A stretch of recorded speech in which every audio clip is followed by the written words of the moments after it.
Hello viewers, you're watching PagePedia Videography Challenge. My name is Lovely Nabdi.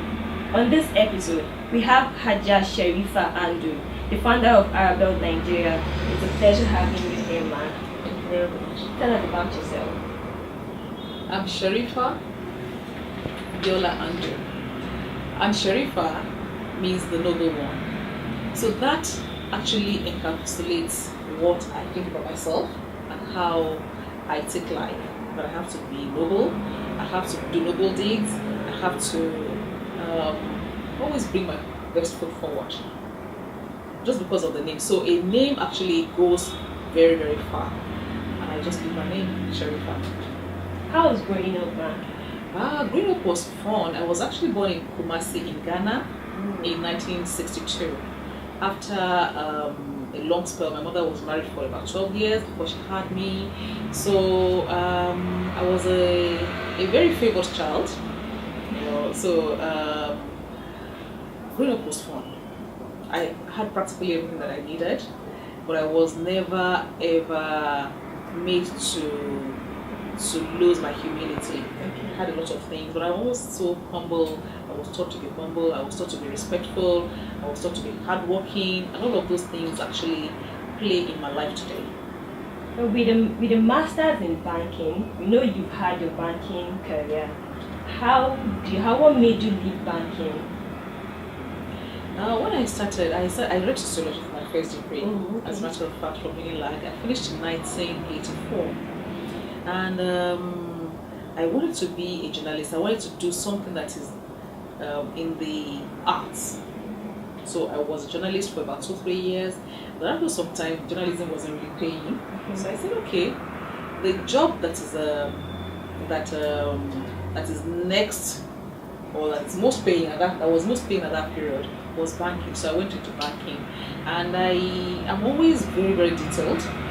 And I thought I had, because I did my first degree in sociology. If I want to do banking and excel in banking, I have to have the prerequisite degree. So I went for my master's degree in banking and finance. And then after some time, typical of me, I got tired of just doing banking. Banking was just very, very routine. So I decided to start my own company called Arabel. Because Arabel is very, very, I know it was going to be challenging, but then I'll be doing what I really wanted to do. I've always had the entrepreneurial spirit in me. My mother had a big shop in Ibadan in those days, selling textiles, and I was always going to the shop with her, and I love to make money. So I had that in me. So I thought, okay, I could do something that is very, very, that I'm passionate about, and I love Islam. So I can marry my entrepreneurial spirit with my religion, and that gave back to Arabel. And Arabel, by the way, means Arab elegance. Arab elegance. So, and that's how Arabel started. So, how do you manage Arabel? Because I know you have Arabel in different states. As a matter of fact, we have only in Lagos now. We used to have in Abuja. But then I thought it was that was about 10-12 years ago. Arabel started about 17 years ago. About 17 years? About 17 years ago, in 1998. Okay. 1998. And when we went to Abuja, I think it was very premature. We were not really online. We were not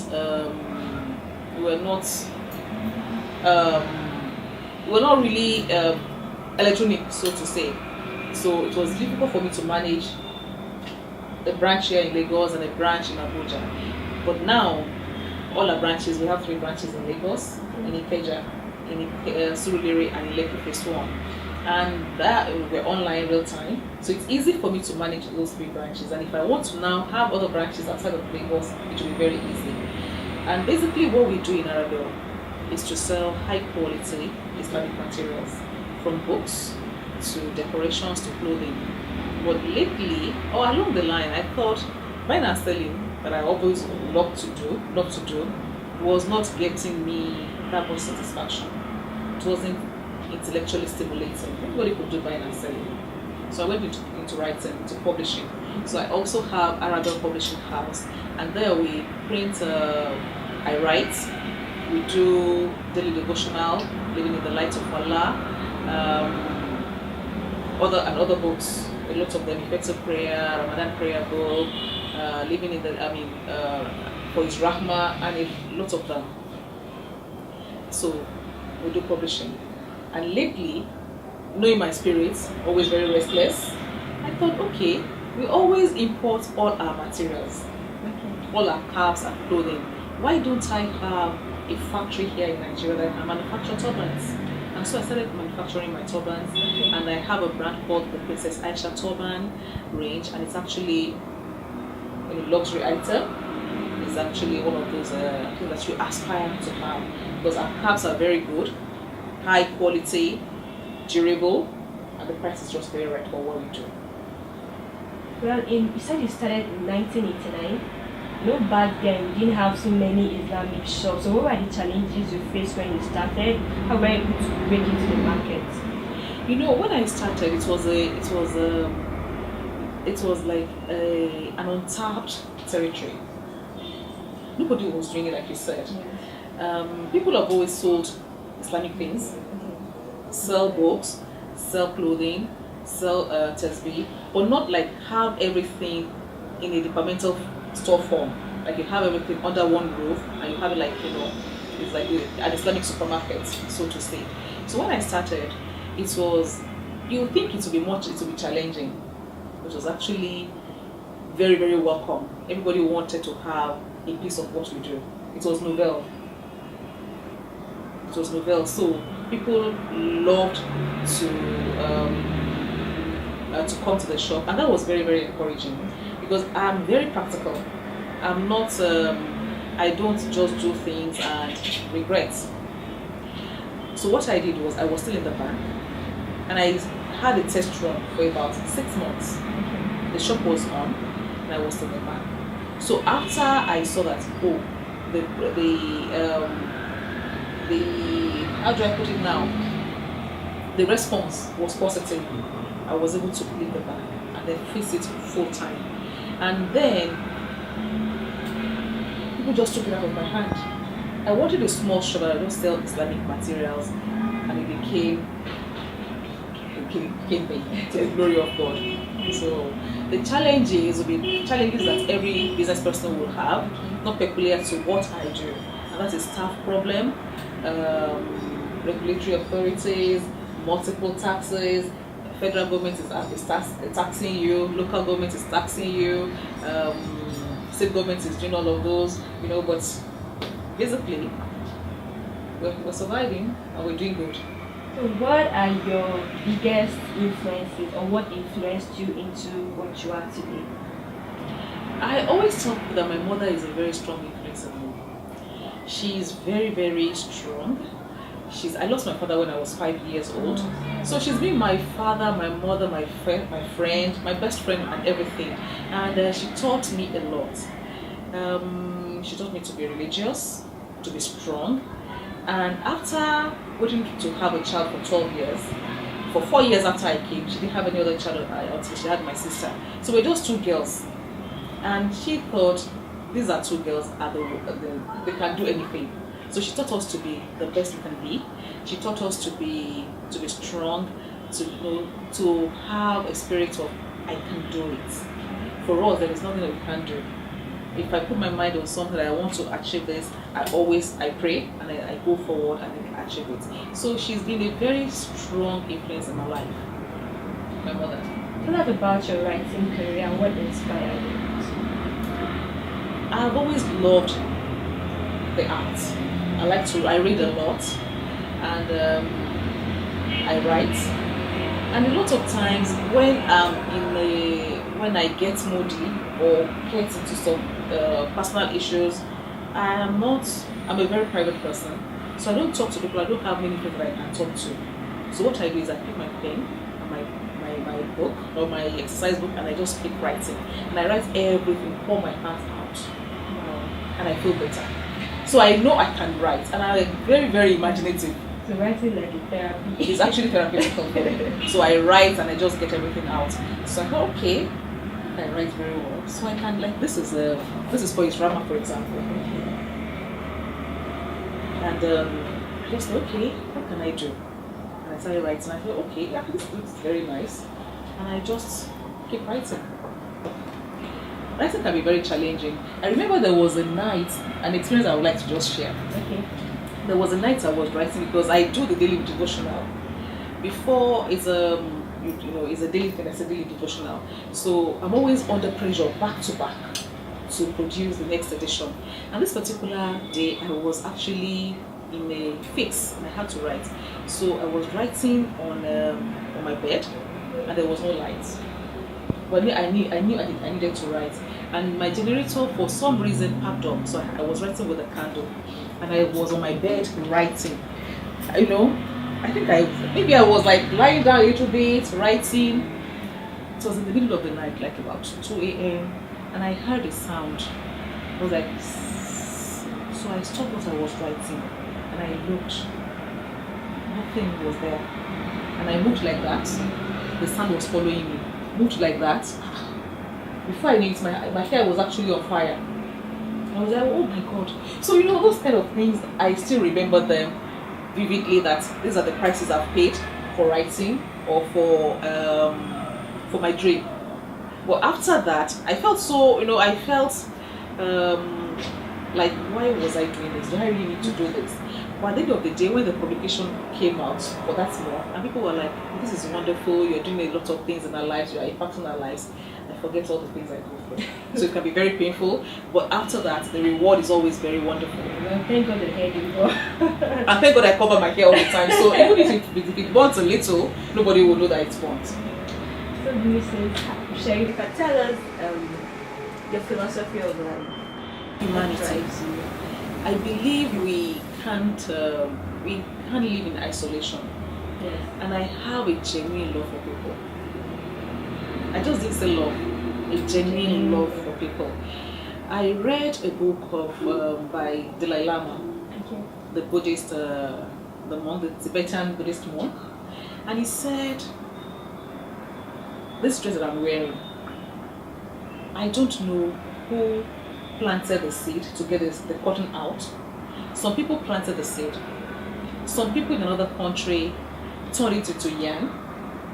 Maybe it went to another country.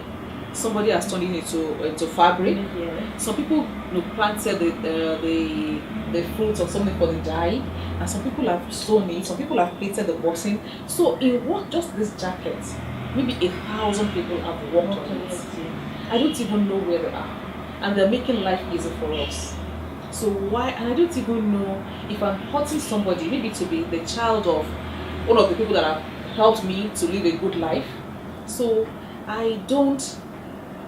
So my own philosophy is to just be good to humans, to people generally, because you don't even know whose grandfather or uncle or father has helped you to live the kind of life you're living.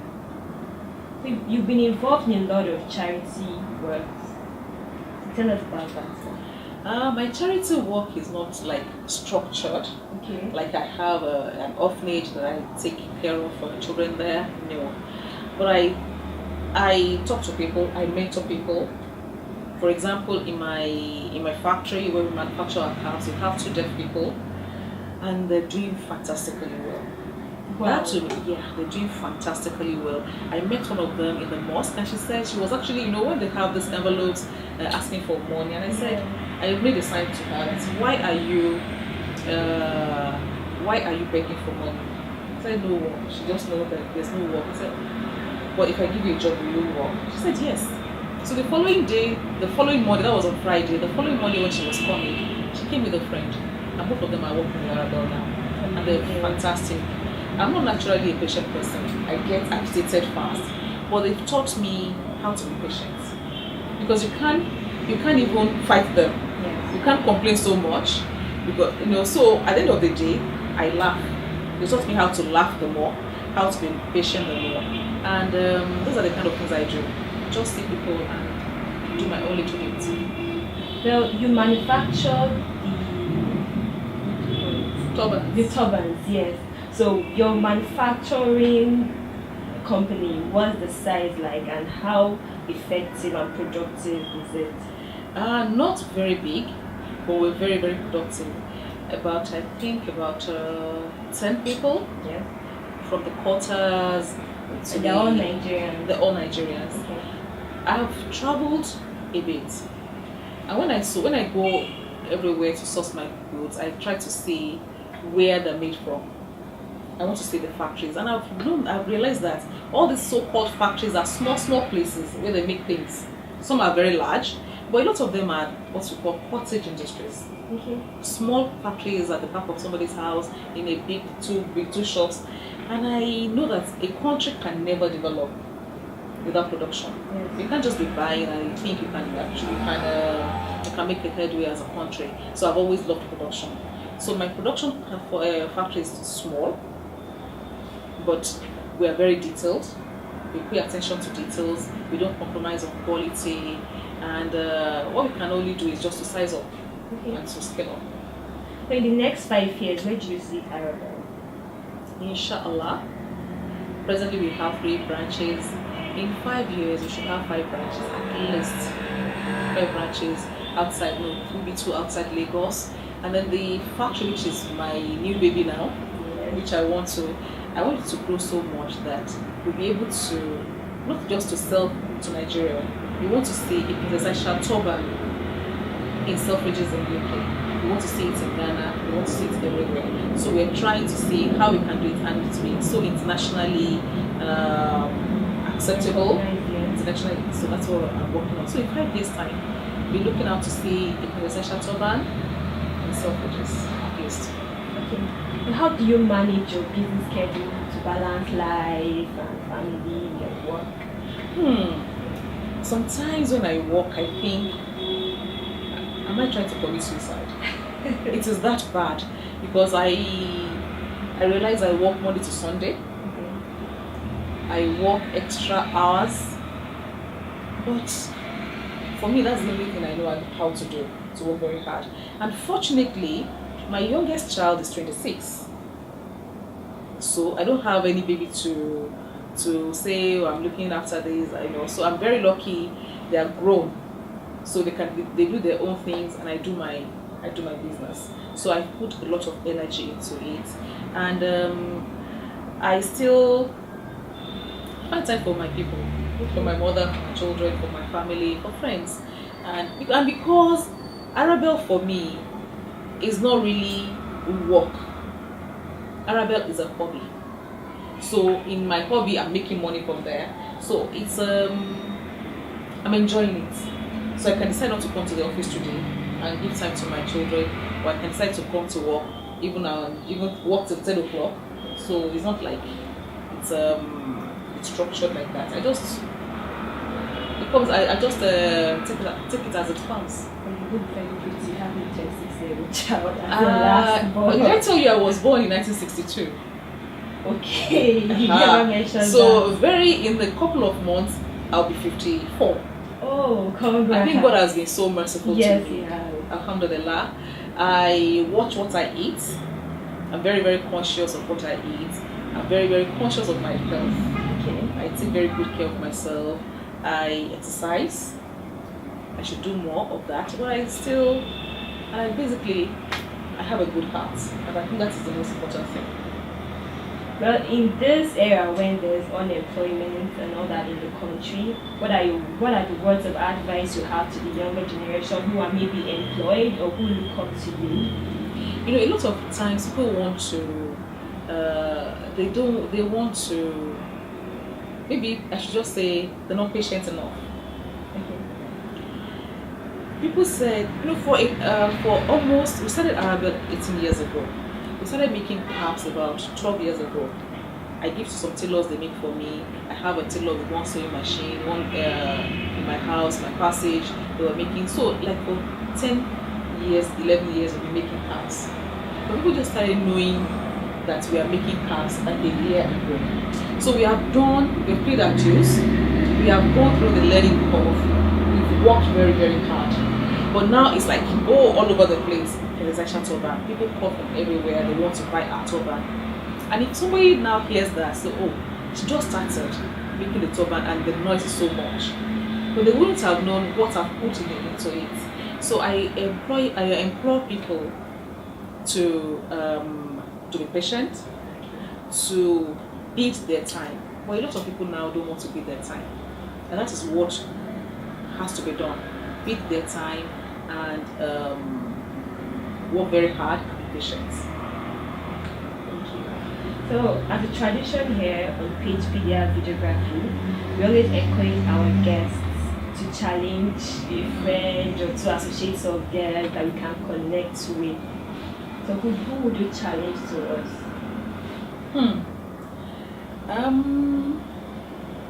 I think I have two Mo's in my life. I call them Mo. I have a friend called Mosumbelo Olushoga. We call her Auntie Mo. Okay. Because Mo soon, so she's Auntie Mo. She's a chairman of Access Bank, and she's a wonderful darling. And I think she's an inspiration to a lot of women. She'll be a wonderful person for you to talk to. And the other Mo is my sister. Okay. She's called Modeli Shareefah Yusuf. She's also she's actually the first woman sportscaster in Nigeria. She's doing very, very well. She's also an inspiration to women, and I just love those two women, and they inspire me. So, who do you want to talk to those to the two of them? Thank you so much. You're welcome. Congratulations on your achievements, man. And it was a big pleasure having you on this episode. God bless you. Thank you. Thank you for watching PagePedia Videography Challenge. On this episode, we had the pleasure of having Mrs. Shareefah Andu, the founder of Arabel Nigeria. She has contributed immensely to the development of Islam in Nigeria. She's a mentor to many. She's driven by love of people, and she's noted for her humanitarian work. Thank you for watching today's episode, and see you on the next episode. Bye-bye.